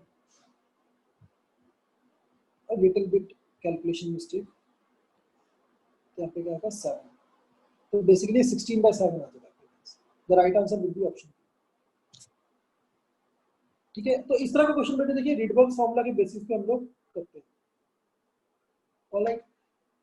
अब एक इसी तरह का क्वेश्चन जो बोह्स फॉर्मूला के ऊपर बेस्ड है, बोह्स मॉडल के ऊपर बेस्ड है, वो है क्वेश्चन नंबर 20। तो लेट अस सी क्वेश्चन नंबर 20 नाउ। आप इसका सॉल्यूशन नोट कर लीजिए पहले, ठीक है। और अगर हमने कर लिया तो हम क्वेश्चन नंबर 20 के ऊपर आते हैं, जो कि आयनाइजेशन एनर्जी के ऊपर बेस्ड क्वेश्चन है।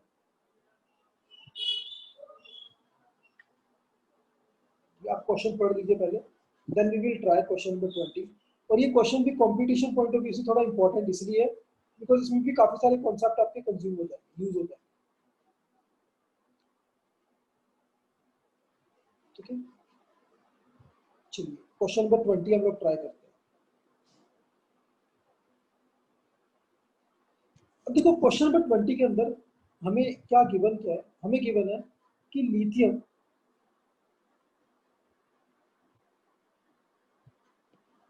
जब तीनों इलेक्ट्रॉन लूज करता है, तीनों इलेक्ट्रॉन लूज करने के लिए जो एनर्जी लगती है वो उसकी वैल्यू हमें दे दी गई है। तो उस एनर्जी की वैल्यू हमें दी गई है, कितनी है, 19,800 किलो जूल पर।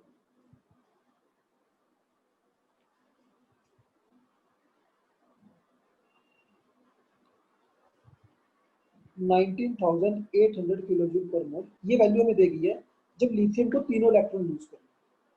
और हमें कुछ और वैल्यूज भी दे रखी है, हमें ये भी दे रखा है कि लिथियम की जो आयनाइजेशन एनर्जी 1 है, यानी कि लिथियम जब पहला इलेक्ट्रॉन लूज करता है तो इसके लिए जो एनर्जी लगती है उसकी वैल्यू हमें दे रखी है लिथियम की, वो है 530। इतनी एनर्जी लगती है जब लिथियम पहला इलेक्ट्रॉन लूज करता है। तो हमसे पूछा जा रहा है कि find out the ionization energy 2 of lithium and ionisation energy 1 of lithium. देखिए आयनाइजेशन एनर्जी 2 क्या होगी, जब electron lithium second electron lose करेगा,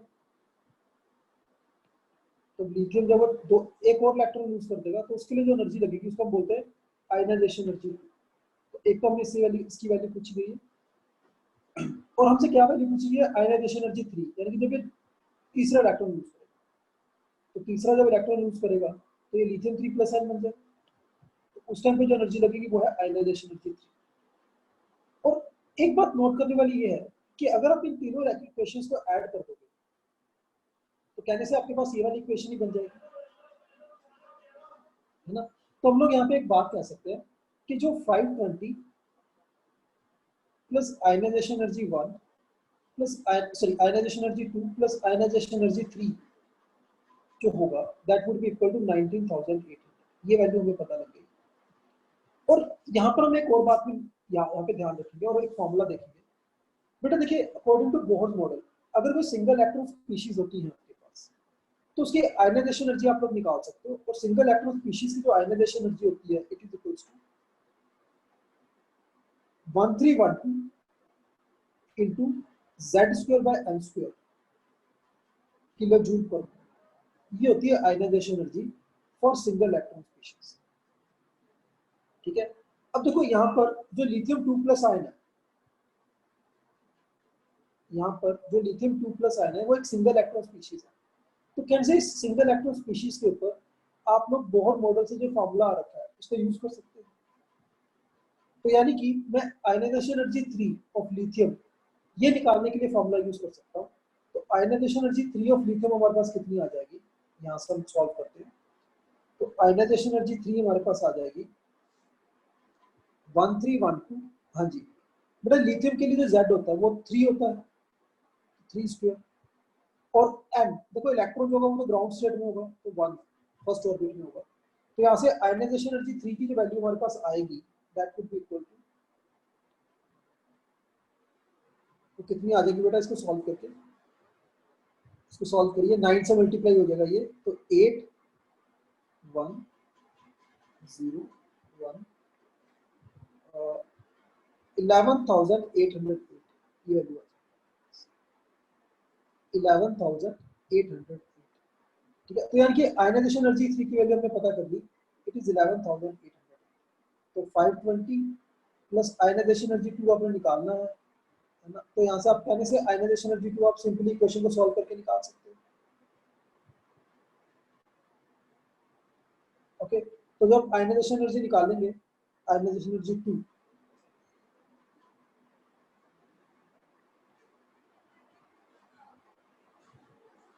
ना, तो कितनी आ जाएगी, 19,800 माइनस 11,808 माइनस 5। तो इसको जैसे आप सॉल्व करेंगे है ना, तो अराउंड आपका जो आंसर है आयनाइजेशन एनर्जी 2 का वो 7,505 के आसपास आ जाएगा।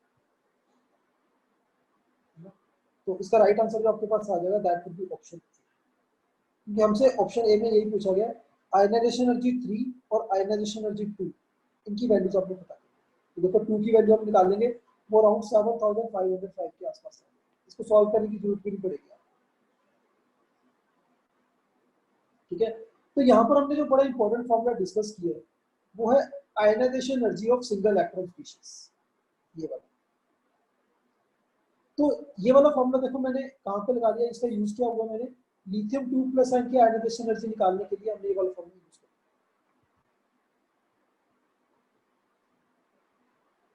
ठीक है, लिथियम 2 प्लस आयन की आयनाइजेशन एनर्जी निकालने के लिए हमने ये वाला फॉर्मूला यूज किया, क्योंकि लिथियम 2 प्लस आयन क्या है, एक single electron species.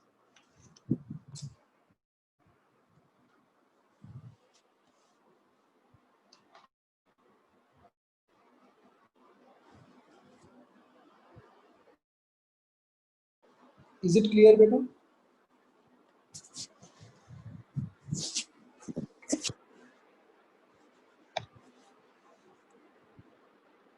Do you have any doubt?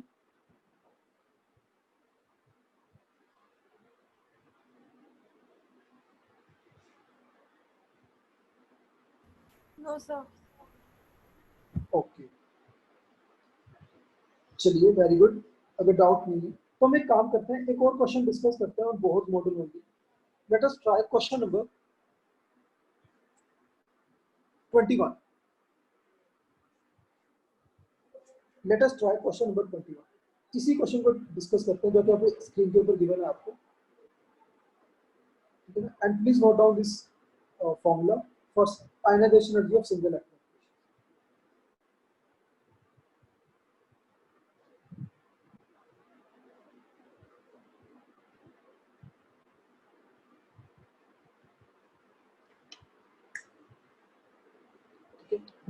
चलिए क्वेश्चन नंबर 21 हम लोग ट्राई करेंगे।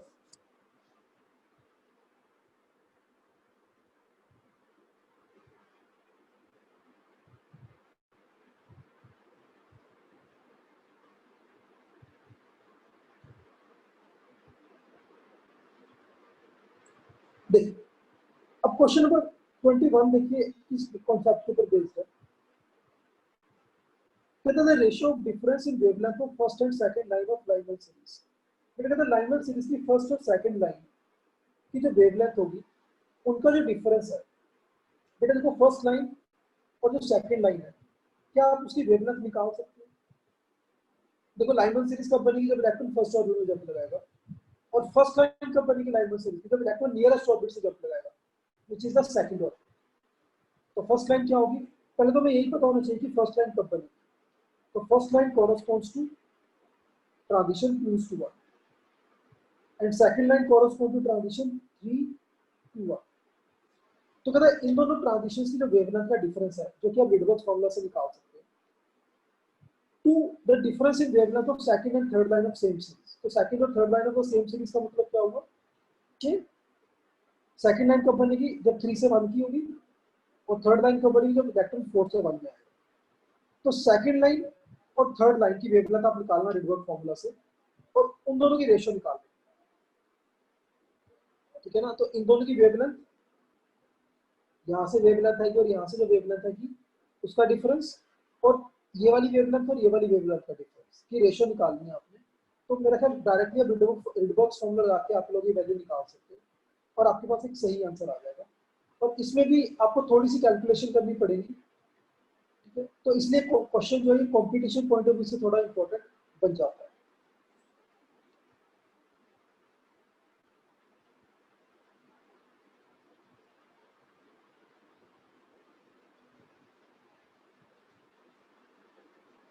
ऑलराइट, चलिए let us proceed to next question या नेक्स्ट कॉन्सेप्ट। अब देखिए हमारा जो नेक्स्ट कॉन्सेप्ट है वो है quantum numbers, third part of the chapter which is quantum numbers and electronic configuration.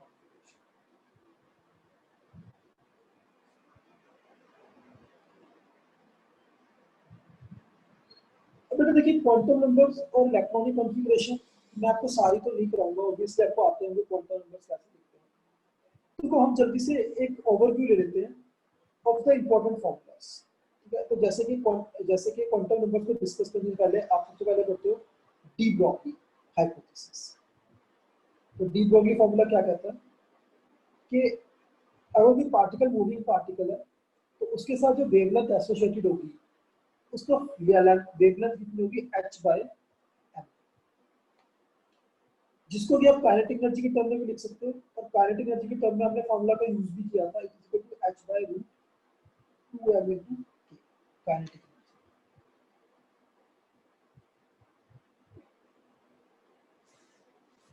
ठीक है। और इसी फॉर्मूला को आप लोग एक और तरीके से भी लिखते हैं, it can also be written as, देखो अगर किसी चार्ज पार्टिकल को अगर आप किसी डी पोटेंशियल डिफरेंस में रख रहे हैं तो ये फॉर्मूला बन जाता है h/√2m * q * v, where q is the charge and v is the potential difference जिसमें आपने उस चार्ज पार्टिकल को रखा है, ठीक है। अच्छा अगर ये charge particle, if the charge particle is electron, देखो अगर चार्ज पार्टिकल इलेक्ट्रॉन है तो वेवलेंथ का फॉर्मूला फिर बन जाता है it is equal to lambda is equal to √150/b x। लेकिन ये फॉर्मूला आपने कब यूज करना है, अगर जो चार्ज पार्टिकल है वो क्या होगा, इलेक्ट्रॉन,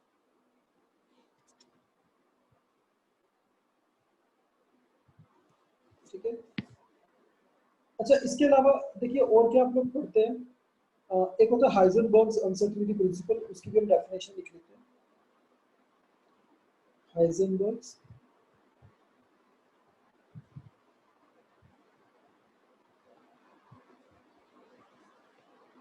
अनसर्टेनिटी प्रिंसिपल, देखो ये प्रिंसिपल भी एक डायरेक्ट इक्वेशन है कंपटीशन में, और आपसे इसके बारे में कुछ भी नहीं पूछा गया आज तक, और ना ही पूछे जाने के चांसेस है।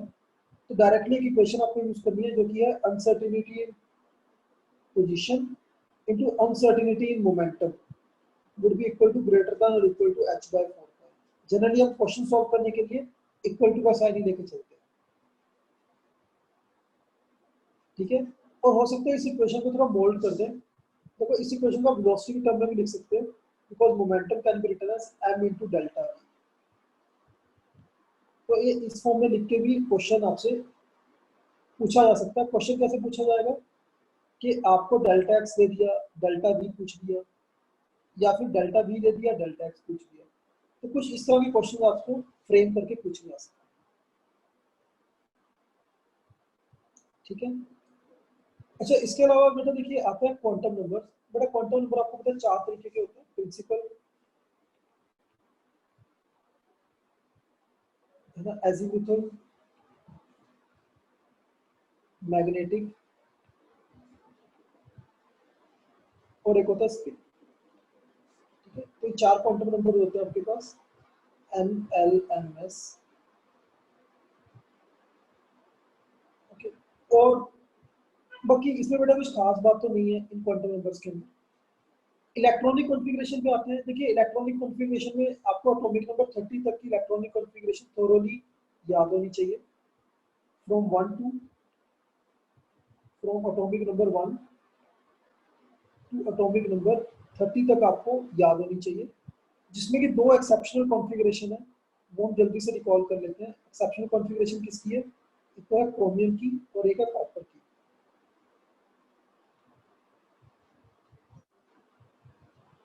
ठीक है, क्रोमियम की कॉन्फ़िगरेशन क्या होती है बेटा? It is argon 18 4s1 3d5, और कॉपर की क्या होती थी? Argon 18 4s1 3d10। ठीक है, यस। तो ये कुछ एक्सेप्शनल कॉन्फ़िगरेशंस थी। अच्छा, इसके अलावा देखिए यहाँ पर जो क्वेश्चन बना के पूछा जा सकता है आपसे, वो इन एटम्स की कॉन्फ़िगरेशन का तो क्वेश्चन कोई भी नहीं पूछेगा आपसे, लेकिन हाँ आयंस की कॉन्फ़िगरेशन का क्वेश्चन जरूर पूछा जा सकता है। तो जैसे अगर आपसे भी पूछ लेता है कि बताइए Fe+3 आयन की कॉन्फ़िगरेशन क्या होगी, तो बेटा इनमें जनरली जो बच्चे गलती करते हैं, है ना, वो क्या गलती करते हैं वो हम देखते हैं अभी। तो अगर आपको Fe+3 आयन की कॉन्फ़िगरेशन लिखनी है, तो पहले हम क्या करेंगे? हमेशा पहले अपने एटम की कॉन्फ़िगरेशन लिखनी है। तो एटम की कॉन्फ़िगरेशन क्या हो जाती है? It is argon 18, atomic number 26 होता है बेटा इसका। तो कॉन्फ़िगरेशन क्या हो जाती है? 4s2 3d6, है ना। और अब अगर आपने इलेक्ट्रॉन निकालना स्टार्ट करना है, तो इलेक्ट्रॉन आप हमेशा निकालोगे, सबसे पहले तो निकालोगे आप वैलेंस शेल में से। तो हमेशा पहले 4s में से इलेक्ट्रॉन निकाले जाएंगे और उसके बाद 3d में से इलेक्ट्रॉन निकाले जाएंगे। तो Fe+3 आयन की जो कॉन्फ़िगरेशन होगी, है ना, वो क्या हो जाएगी? फिर वो 4s में से दोनों इलेक्ट्रॉन निकल जाएंगे और d में से एक इलेक्ट्रॉन निकल जाएगा। तो कॉन्फ़िगरेशन मिल जाएगी आपकी 3d5। ठीक है, तो कहने का मतलब है कि इलेक्ट्रॉन जब भी निकालने पहले वैलेंस शेल में से निकलेंगे, उसके बाद अंदर वाले शेल में से। और इसमें जो क्वेश्चन आपसे पूछा, एक और चीज जो पूछी जा सकती है वो है मैग्नेटिक मोमेंट। मैग्नेटिक मोमेंट, अब देखो मैग्नेटिक मोमेंट क्या होता है? इट इज, इसका फॉर्मूला होता है √n × n+2 बोहर मैग्नेट। ठीक है, जहां पर बेटा जो n होता है, n is the number of unpaired electrons. ठीक है बेटा, n is the number of unpaired electron. तो अगर आपसे कोई Fe+3 आयन की, है ना, मैग्नेटिक मूवमेंट पूछ लेता है, तो मैग्नेटिक मूवमेंट क्या हो जाएगा Fe+3 आयंस का? देखिए कितने अनपेयर्ड इलेक्ट्रॉन है इसके अंदर, देखो 3d5 है ना ये, तो 3d5 का मतलब क्या हुआ? कितने अनपेयर्ड इलेक्ट्रॉन हो जाएंगे? देखो 3d5 का मतलब है पांचों के पांचों जो ऑर्बिटल है उनमें एक इलेक्ट्रॉन है। आपको पता है डी के 5 ऑर्बिटल होते हैं, तो पांचों अनपेयर्ड इलेक्ट्रॉन है। तो मैग्नेटिक मोमेंट कितनी हो जाएगी? √5 × 5+2, which is equals to √35 Bohr magnet.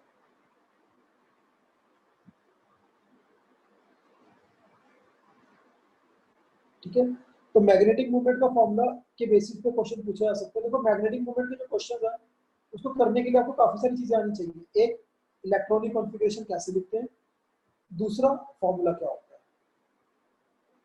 तो इसलिए मैग्नेटिक मूवमेंट का फॉर्मूला लगाने के लिए आपको क्वेश्चन पूछा जा सकता है। सो this is overall atomic structure. अच्छा, इसके अंदर एक टॉपिक और डिस्कस होता है जिसका नाम है शेप्स ऑफ द ऑर्बिटल्स। तो जल्दी से हम शेप्स ऑफ ऑर्बिटल्स भी देख लेते हैं, है ना। तो क्या क्या शेप्स होती है वो जल्दी से हमने रिकॉल करना है। तो आपको पता है एस ऑर्बिटल्स की जो शेप होती है वो होती है स्फेरिकल, है ना। पी ऑर्बिटल्स की क्या होती थी? डम्बल। और डी ऑर्बिटल्स की क्या होती थी बेटा? डबल डम्बल, है ना। और एफ की हम लिखते थे डिफ्यूज शेप। इसकी शेप तो हमारे सिलेबस के अंदर भी नहीं है। अच्छा, एक यहाँ पे टर्म आती है, एक क्वांटिटी जो जनरली पूछ ली जाती है, यूज हो जाती है क्वेश्चंस के अंदर, वो है number of modes. Number of nodes. ठीक है, अब बेटा देखो जो नोड्स होती हैं ये दो तरीके की होती है, एक तो होती है स्फेरिकल नोड, है ना, और एक होती है एंगुलर नोड्स।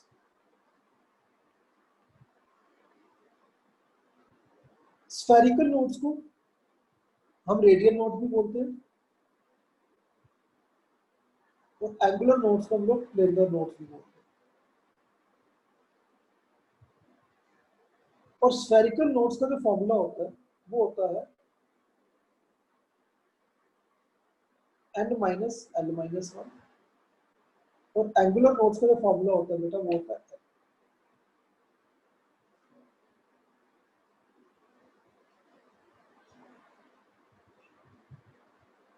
ठीक है।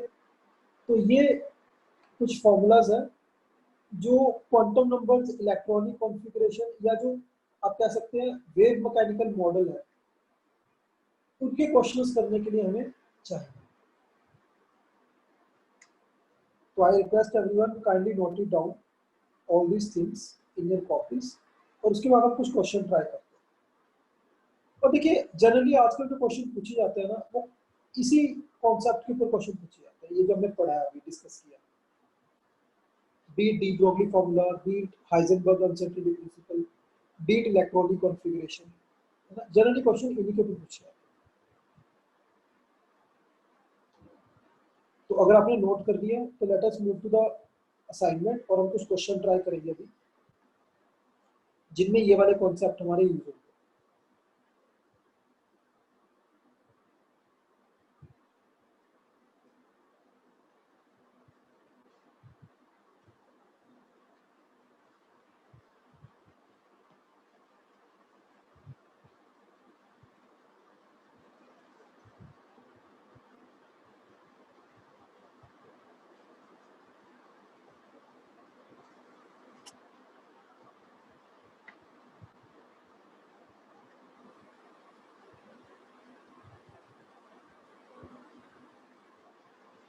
ठीक है, चलिए let us try a few questions. I hope आपने नोट कर दिया होगा सारा ये। चलिए अब हम क्वेश्चन ट्राई करते हैं। पहले मैं इसको रब कर देता हूँ सारा। Okay, now let us try question number, first हम स्टार्ट करेंगे क्वेश्चन नंबर 17 से। ठीक है, अब देखो बाकी जो फॉर्मूलाज होंगे ना, तो जैसे हम क्वेश्चन ट्राई करेंगे मैं आपको बताता जाऊंगा। जैसे क्वेश्चन नंबर 17 देखते हैं। क्वेश्चन नंबर 17 क्या कहता है, in compound FeCl2 the orbital angular momentum, the orbital angular momentum of last electron in the cation and magnetic movement of this compound are। तो देखो एक तो आपसे पूछा गया है ऑर्बिटल एंगुलर मोमेंटम। बेटा पहले तो मैं आपको ऑर्बिटल एंगुलर मोमेंटम का फॉर्मूला बता देता हूँ। तो ऑर्बिटल एंगुलर मोमेंटम का जो फॉर्मूला होता है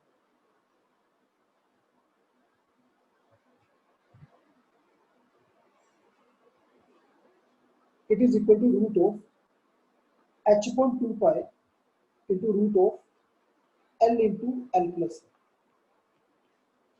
ठीक है, जहाँ पे l जो होता है इट इज एजीमुथल क्वांटम। तो देखिए आपसे दो चीजें पूछी गई हैं, एक तो ऑर्बिटल एंगुलर मोमेंटम पूछा गया है, किसका, लास्ट इलेक्ट्रॉन का, इसके टाइम क्या है, और टाइम क्या है यहाँ पे बेटा Fe+2। और दूसरी क्या चीज पूछी गई है, मैग्नेटिक मूवमेंट। तो आपको मैग्नेटिक मूवमेंट भी निकालना है और ऑर्बिटल एंगुलर मोमेंटम भी निकालना है। देखो मैग्नेटिक मूवमेंट का फॉर्मूला आपको पता ही है क्या होता है,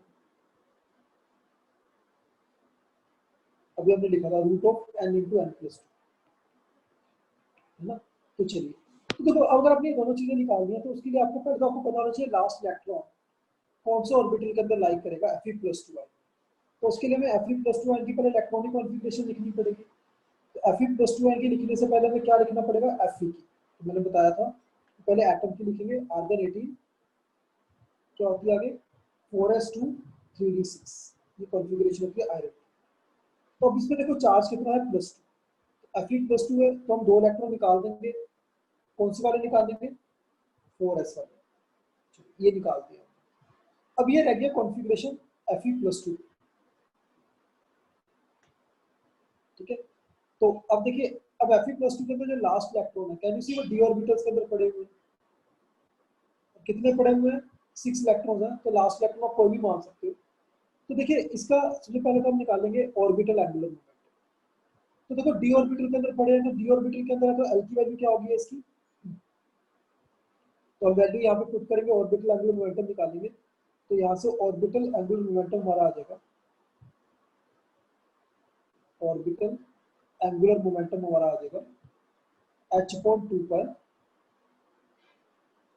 अच्छा यहाँ पर ना एक आपको थोड़ा सा अपना और बात बता देता हूँ कि कंपटीशन के अंदर क्या होता है, कई बार h/2 पाई को हम h क्रॉस भी लिख देते हैं, h क्रॉस, तो h/2 pi is also written as h cross, please keep it in mind. तो यहाँ पे आंसर क्योंकि h क्रॉस में दे रखा, तो इसलिए मैंने आपको बताया, इनटू रूट ऑफ l कितना है 2, तो 2 × 2 + 1, तो ये कितना आ गया √6 h क्रॉस, है ना। तो देखो ए और बी ऑप्शन में से आंसर आ जाएगा, सी ऑप्शन तो गलत होगी। दूसरी बात क्या पूछे, मैग्नेटिक मूवमेंट। तो बेटा मैग्नेटिक मूवमेंट जो है उसका फॉर्मूला क्या है, √n × n+2, और अनपेयर्ड इलेक्ट्रॉन कितने हैं बेटा इसके अंदर, 1 2 3 4, देयर आर 4 अनपेयर्ड इलेक्ट्रॉन, तो 4 × 4 + 2 √24। देखो मैग्नेटिक मूवमेंट भी पता लग गई, एंगुलर मोमेंटम भी पता लग गया, and right option will be option. तो देखिए इस तरह के क्वेश्चन आपसे बड़े इजीली पूछे जाते हैं आईआईटी जेईई मेंस के अंदर एंड नीट के एग्जाम के अंदर तो खास, ठीक है। तो ये चीजें हैं, ठीक है, यही हमारी डिस्कशन है वैसे आज की। तो अब हम कुछ क्वेश्चन ट्राई करेंगे जो कंपटीशन में एक्चुअल में पूछे गए क्वेश्चन, ठीक है। तो कंपटीशन में जो एक्चुअल में क्वेश्चन पूछे गए हैं वो हम सीधा पहले जेईई 2020 के अंदर जो क्वेश्चन पूछे गए हैं उनको डिस्कस करते हैं, ठीक है। तो एटॉमिक स्ट्रक्चर में से जेईई 2020 के अंदर जो क्वेश्चन पूछे गए हैं, let us directly move to that. तो वो आपके अमेंट के सबसे आखिर में गिवन है, मूव करते हैं। आप भी अपने असाइनमेंट के सबसे आखिर में आ जाइए।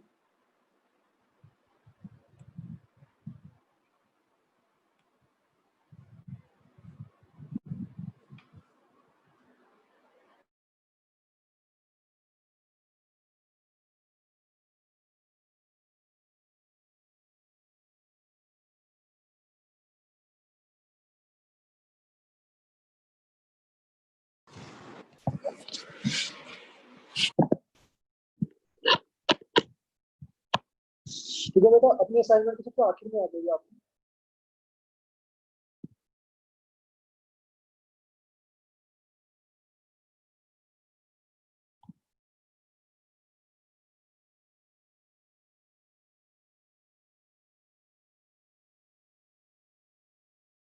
चलिए, तो देखो सबसे पहला क्वेश्चन आपके असाइनमेंट में क्या पूछा गया है 2020 के अंदर।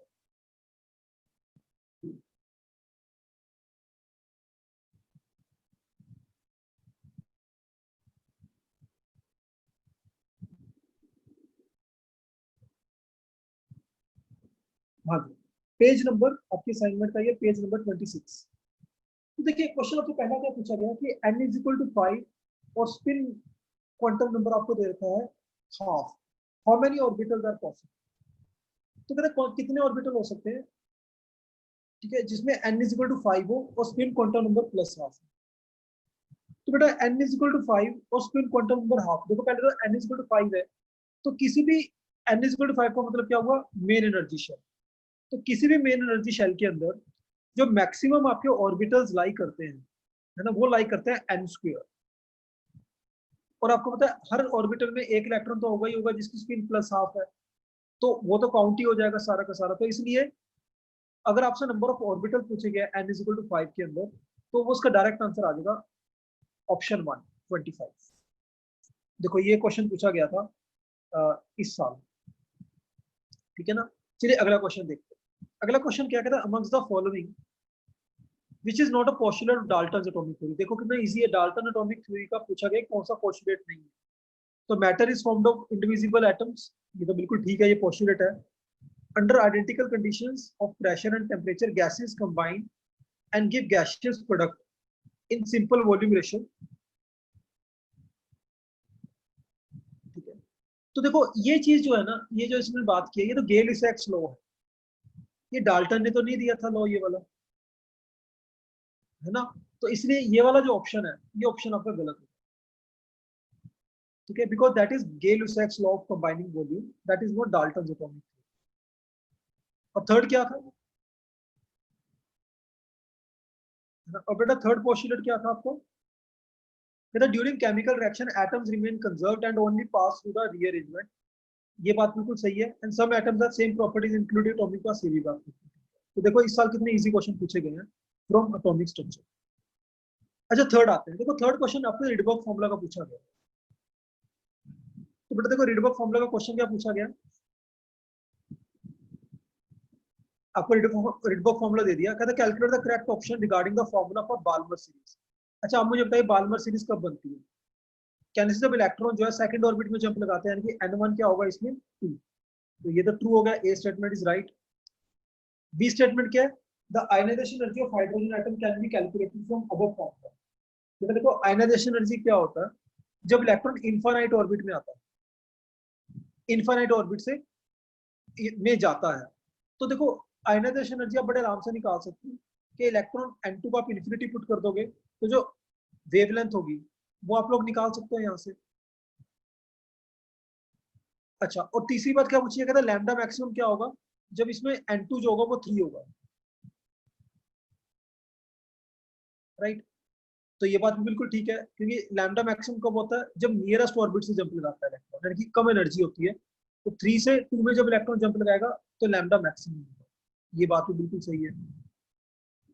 और फोर्थ ऑप्शन क्या है, if lambda decreases the spectrum line will, बेटा वो कन्वर्सन ही है, ठीक है, वो क्या होगा, the spectrum lines will condense, the right option is condense, ठीक है ना। तो कहता है लैम्डा जब डिक्रीज करेगा तो स्पेक्ट्रम लाइन जो होगी वो धीरे धीरे क्या हो जाएंगी, कंडेंस हो जाएंगी। ये बात गलत है, ठीक है, क्योंकि जब लैम्डा डिक्रीज करता है तो मतलब एनर्जी बढ़ रही होती है, और जब एनर्जी बढ़ेगी तो स्पेक्ट्रम लाइन जो होगी बल्कि वो तो और ज्यादा वास्ट बनती है, ठीक है। तो इसका जो गलत ऑप्शन है, ये क्वेश्चन है इन्होंने गलत, select the correct options regarding the formula for Balmer series. तो इस आई थिंक ये ऑप्शन ना इसमें थोड़ा ये क्वेश्चन गलत है, क्योंकि इसमें इनकरेक्ट ऑप्शन, क्योंकि इसमें ए बी सी ऑप्शन तो बिल्कुल ठीक है, सिर्फ डी ऑप्शन गलत है, तो ये शायद इनकरेक्ट ऑप्शन का होगा। तो ये यहाँ पे आई थिंक कहीं हमने एरर कर दी है, टाइपिंग एरर, तो वहाँ पे इनकरेक्ट ऑप्शन लिखना है, ठीक है। चलिए एनीवेज आई थिंक क्वेश्चन तो आपको क्लियर होगा कि बाल्मर सीरीज का क्वेश्चन पूछा गया बोहर मॉडल का। आगे बढ़ते हैं, नेक्स्ट क्या कहता है, determine the Bohr's radius of lithium 2+ ion for n = 2। देखो रेडियस का क्वेश्चन आ गया, बताइए रेडियस का फॉर्मूला क्या होता है ना, रेडियस का फॉर्मूला हमने लिखा था ना, radius is equal to r0, r0 मतलब यहाँ 0.529 जो होता है वो फर्स्ट ऑर्बिट का ही फॉर्मूला होगा। हमने जो रेडियस का फॉर्मूला लिखा था that is r is equals to 0.529 into n²/z, है ना, जहाँ पे जो 0.529 है वो कांस्टेंट है जिसको हमने a0 लिखा हुआ है, इनटू कौन से ऑर्बिट का पूछा बेटा, सेकंड ऑर्बिट, तो n हो गया 2 और लिथियम 2+ आयन और z क्या हो गया 3, तो सीधा क्या आ गया आपका आंसर 4/3 a। तो ऑप्शन 2 आंसर आ गया, देखिए कितना इजी क्वेश्चन है, डायरेक्ट फॉर्मूला बेस्ड। और क्वेश्चन नंबर 5, देखो क्वेश्चन नंबर 5 बड़ा इंटरेस्टिंग क्वेश्चन है, इसको हम लोग जरूर डिस्कस करेंगे। क्वेश्चन नंबर 5 देखो क्या कहता है, कहता है determine the wavelength of the electron in fourth Bohr orbit. कहता है कि अपने इलेक्ट्रॉन की वेवलेंथ निकालनी है फोर्थ बोहर ऑर्बिट। अब देखो आपको ये क्वेश्चन करने के लिए ना एक इंफॉर्मेशन आपको पता होनी चाहिए, वो इंफॉर्मेशन ये है कि एक इलेक्ट्रॉन जो है वो जो नंबर ऑफ वेव्स बनाता है, number of waves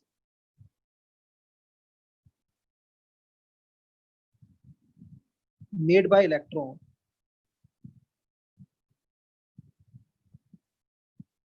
in any orbit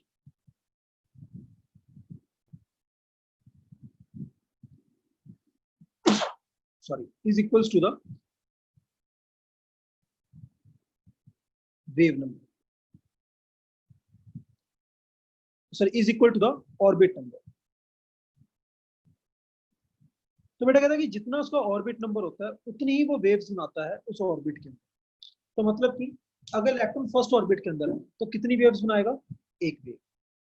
अगर सेकंड ऑर्बिट के अंदर है तो दो वेव्स बनाएगा। तो हमसे देखो क्या पूछा गया, हमसे पूछा गया कौन से ऑर्बिट के अंदर पूछा गया है? Fourth orbit. तो बेटा फोर्थ ऑर्बिट के अंदर वो कितनी वेव्स बनाएगा? पहले तो क्वेश्चन मार्क ही होता है, कितनी वेव्स बनाएगा? कैसे नंबर ऑफ वेव्स जो बनाएगा वो कितनी बनाएगा? 4। यानी कि जो सर्कमफ्रेंस होगा फोर्थ ऑर्बिट का 2 पाई आर ऑफ फोर्थ ऑर्बिट, है ना, वो कितना होगा? 4 इंटू लैम्डा, क्योंकि वो फोर्थ ऑर्बिट में 4 वेव्स बना रहा है ना। ये कुछ इस तरह की चीज है कि जैसे अगर ये फोर्थ ऑर्बिट है तो वो कितनी वेव बना रहा होगा? देखो ये एक वेव हो गई, ये दो वेव हो गई, ये तीन वेव हो गई और ये 4 वेव हो गई। इस तरह से वो 4 वेव्स बना रहा है, ठीक है। और हमें क्या दे रखा है कि जो ए नोट है वो तो उसके फर्स्ट ऑर्बिट का रेडियस है, तो फोर्थ ऑर्बिट का रेडियस कितना हो जाएगा? देखो 2 पाई, हमने रेडियस का फॉर्मूला देखा था अभी, क्या फॉर्मूला होता है? A naught into n square by Z. अब हाइड्रोजन एटम है तो जेड तो 1 हो गया, और ऑर्बिट नंबर क्या है? फोर्थ, तो एन क्या हो गया? 4। तो ये फॉर्मूला बन गया आपका a naught into 4 square by Z कितना है? Is equal to 4 lambda. तो इसको अगर हम सॉल्व करेंगे तो यहाँ से लैम्डा कितना आ जाएगा? देखो एक 4 से एक 4 तो कैंसिल आउट हो जाएगा, है ना। तो हमारा लैम्डा कितना आ गया? So we got lambda as 8 pi a. तो ये आंसर आपका आ जाएगा, lambda is equal to wavelength is equal to 8 pi. तो फोर्थ ऑर्बिट में जो वेवलेंथ वो बनाएगा, वेव बनाएगा, उसकी वेवलेंथ कितनी होगी? 8 pi a. Option 3 would be the right answer. तो देखिए 2020 के अंदर आपसे क्वेश्चन पूछे गए, मुझे लगता है आप में से भी जो बच्चों ने पेपर दिया था उनके उनको कुछ याद आया होगा, डेजा वू हुआ होगा, है ना। ऐसी आपको देखो, आपकी जो असाइनमेंट है जो मैंने आपको भेजी है, इसमें 2019 के भी सारे क्वेश्चंस के हमने कंपाइल कर रखा है। तो आप लोगों ने ये जो असाइनमेंट है आप इसको ट्राई कीजिएगा, ठीक है। और हमारा जो कल की डिस्कशन का चैप्टर है वो है लिक्विड सॉल्यूशंस।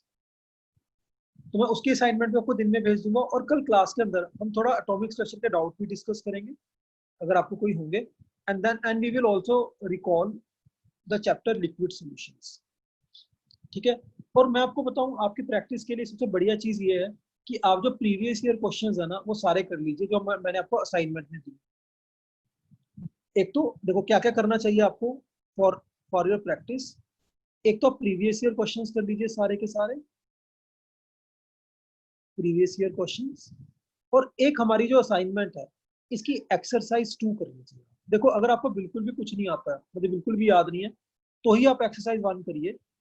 अदरवाइज अगर आपको बेसिक चीजें पता है तो please go through with this 2 topics, तो आप बहुत आराम से आपका पूरा टॉपिक जो है वो कवर हो जाएगा, ठीक है। So that is all for today. In next class we will start with liquid solutions. Alright, do you have any doubts?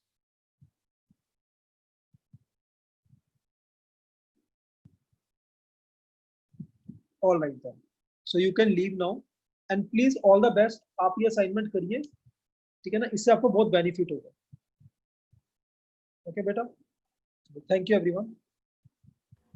Thank you, sir.